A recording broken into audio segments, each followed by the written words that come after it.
First Lady dito. Yung pangbababoy ninyo sa Vice Red President. line daw Kasi yun. the people will teach you, no? Because who is the Vice President? Record-breaking, really, numbers voted for her ever, no? And since she sat in office up to today, just recently, the most trusted and top performing agency. Correct, the DepEd. So now you are going to feel the wrath of the Filipino people at what you are doing at this public official that we've trusted.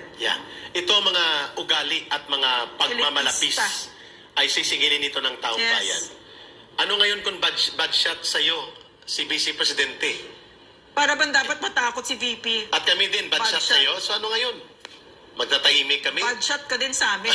Wala kaming, hindi mo na pwedeng takutin ang mamamayan. Wala natatakot dito. Yes, the President is not the Philippines and the country.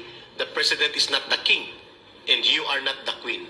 The President belongs to the people. His power is temporary. Hinihiram niya sa taong bayan.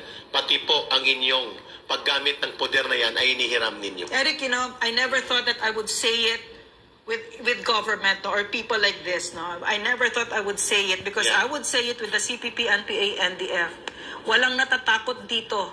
Ready kami mamatay dito. Na walang natatakot. But now we have to say it, unfortunately, to a government, to an administration that's so corrupt and so indifferent to the Filipino people. Yes. Akala nyo, madala nyo kami sa chatroom budol na nag-flap ang gimmick nyo sa padruga-druga, ha? Worst president that this country has ever had. sa ating screen. Right there. 2 o 3 sessions ito, libre halos, SMNI probe, at pati yung debate na walang pumansin sa kanya, subalit doon lang siya pumunta at pinili niya sapagkat ang SMNI ay may trusted level of confidence ng taong bayan. Live views niyan, mahigit almost 2 million nung debate na yan, unang punta niya. Ni singkong duling po, walang siningil ang SMNI o hininging kapalit o kabayaran si Pastor Kibuloy.